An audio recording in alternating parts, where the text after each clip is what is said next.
ஆண்டவர்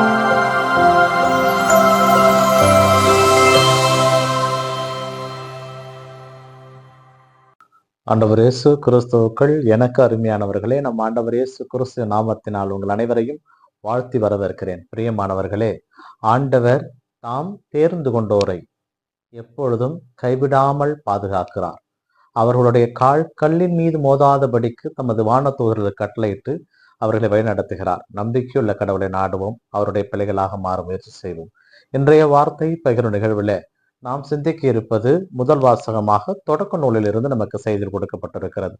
இதிலே ஆதாமும் ஏவாளும் ஆண்டவர் அவர்களுக்கு இட்ட கட்டளையை செய்ய ஆரம்பிக்கிறார்கள். பழுகி பெருகி இந்த பூமியை நிரப்புங்கள் என்று. அவர்கள் ஒன்றாக இருந்து காயினை பெற்றெடுக்கிறார்கள். பிறகு ஆபேல். இந்த இருவரும் சகோதரர்களாக வாழ்ந்த பொழுது காயின் தன்னுடைய நிலத்தை பண்படுத்துகின்ற பொழுது அதிலிருந்து வருகின்ற காய்கறிகளை கடவுளுக்கு காணிக்கையாக கொடுக்கிறான். ஆபேல் தன்னிடம் இருக்கின்ற கொழுத்த ஆட்டுக்குட்டிகளை கடவுளுக்கு காணிக்கையாக கொடுக்கிறார். ஆபேலுடைய காணிக்கை மீது கடவுள் ஆவல் கொள்கிறார். காயின் அதை கண்டு கோபப்படுகிறான், எரிச்சல் இருக்கிறான். அப்பொழுது ஆண்டவர் அவனை பார்த்து கேட்கிறார், ஏன் இவ்வளவு கடும் சினத்தோடு இருக்கிறாய்? நீ நல்லது செய்தால் உயர்வாய், பாவம் செய்யாமல் இரு. பாவம் செய்து விட்டாய் என்றால் அது உனது வாயில் படியிலே படுத்துக்கொள்ளும், அதை நீ கடந்துதான் செல்ல வேண்டி இருக்கும் என்று சொல்லுகின்ற பொழுது சினமுற்று தனது சகோதரனை கொள்கிறான், பாவம் செய்கிறான், சாபத்தை பெறுகிறான். இந்த பூமியை பொருட்டு, இந்த மண்ணின் பொருட்டு அவன் சபிக்கப்படுகிறான். ஆனால் ஆண்டவர் அவன் மீது ஒரு அடையாளத்தை வரைகிறான், அவனை கொல்லுபவன் எவனும் 7 முறை கொல்லப்படுவான் என்று. பிரியமானவர்களே, கடவுள் தனக்கு ஏற்றவர்களை, விரும்பியவர்களை மிகவும் அன்பு செய்கிறார், ஆசீர்வதிக்கிறார். ஆனால் தவறு செய்கின்ற பொழுது, குற்றம் செய்கின்ற பொழுது கண்டித்து திருத்துவராக இருக்கிறார். நல்ல தந்தையினுடைய கடமை அது. கடவுள் அதை ஒருபோதும் தவறுவதே கிடையாது. எங்கெல்லாம் இஸ்ரவேலர் பாவம் செய்தார்களோ அவர்களை கண்டித்தார், தண்டித்தார். இங்கே ஆதாம் ஏவாள் பாவம் செய்தார்கள், கண்டித்தார், தண்டித்தார், சாபம் கொடுத்தார். காயின் பாவம் செய்தான், கண்டித்தார், தண்டித்தார், சாபம் கொடுத்தார். அவன் பொருட்டு மீண்டுமாக பரிவு கொண்டார்.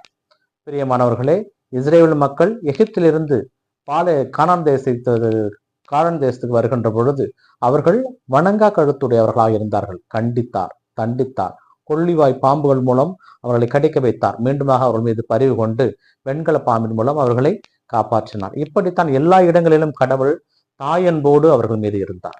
அந்த கடவுள் நம்மையும் பல நேரங்களிலே அவருடைய பண்பட்ட நிலத்திலே வாழ்கின்ற மக்களாக வாழ அழைக்கிறார். ஒருவேளை கடவுளை விட்டு நாம் விலகி செல்கின்ற பொழுது நாம் கண்டிக்கப்படுவோம், தண்டிக்கப்படுவோம். மனம் மாற வேண்டும் என்பதற்காக மாத்திரமே. அதைதான் இன்றைய முதல் வாசகம் சொல்றது. இரண்டாவது நற்செய்தி வாசகம் மார்க்கு நற்செய்தியிலே நமக்கு சொல்லப்பட்டிருக்கிறது. இதிலே பரிசேயர்களும் சதுசேயர்களும் ஆண்டவரும் அடையாளம் கேட்கிறார்கள். பிரியமானவர்களே, அடையாளம் என்பது என்ன? இயேசு கிறிஸ்து தன்னுடைய இறைப்பணியை தொடங்கிய நாளிலிருந்து அடையாளங்கள் கொடுத்து கொண்டே இருக்கிறார். தண்ணீரை திராட்சை ரசமாக்கினார். 5 அப்பம் 2 மீனை 5000 பேருக்கு கொடுத்தார். பார்வை தெரியாதவர்கள் பார்வை பெற்றார்கள். முடக்குவாதம் மற்றவர்கள் எழுந்து நடந்தார்கள். இறந்தவர்கள் உயிர்த்தெழுந்தார்கள். காற்றையும் கடலையும் அடக்கினார். அவர் இன்னும் பல புதுமைகளை செய்தார். திக்கற்றவர்கள் பேசினார்கள். இயேசு இவ்வளவு அடையாளங்களை செய்தும் அவர்கள் அடையாளம் கேட்கிறார்கள் என்றால் அவர்கள் குருட்டு வழிகாட்டிகள். அவர்களுக்கு தேவைப்படுவது ஆண்டவர் இயேசு செய்த அடையாளம் அல்ல, ஏதோ ஒன்று யதார்த்தமாக கேட்கிறார்கள். விண்ணிலிருந்து அவர்களுக்கு அடையாளம் வேண்டுமா? இயேசுதான் இதை குறித்தான் சொல்லுவார். இவர்களுக்கு யோனாவின் அடையாளத்தை தவிர வேறு எதுவும் கொடுக்கப்பட மாட்டாது என்று. பிரியமானவர்களே, கடவுள் நமக்கு பலவிதமான அடையாளங்களை கொடுத்து கொண்டே இருக்கிறார் நம் வாழ்விலே. நாம் நேர்மையான பாதையில நடக்கின்ற பொழுது நமக்கு நல்லவர்கள் என்ற அடையாளத்தையும், நாம் தவறான பாதையில் நடக்கின்ற பொழுது தீயவர்கள் என்ற அடையாளம் நாம் கிடைக்கும். அதனால் கடவுளுக்குரிய அடையாளம் என்னவென்றால் கிறிஸ்துவர்கள் நாம். அந்த கிறிஸ்துவனுடைய பண்பு நலன்களை நாம் நடக்க வேண்டும். உண்மையாக, அன்பாக, நம்மை நம்பினோருக்கு உண்மையாகவும், நம்மை நேசிப்பவர்களுக்கு அன்பானவர்களாகவும் வாழ நாம் கடமைப்பட்டிருக்கோம்.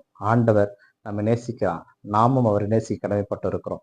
அந்த அன்பிலே நாம் நிலைத்திருக்க முயற்சி செய்வோம். ஒருவேளை அதை விட்டு தவறி இருந்தால் மீண்டுமாக கடவுள் திரும்பி வருவோம்.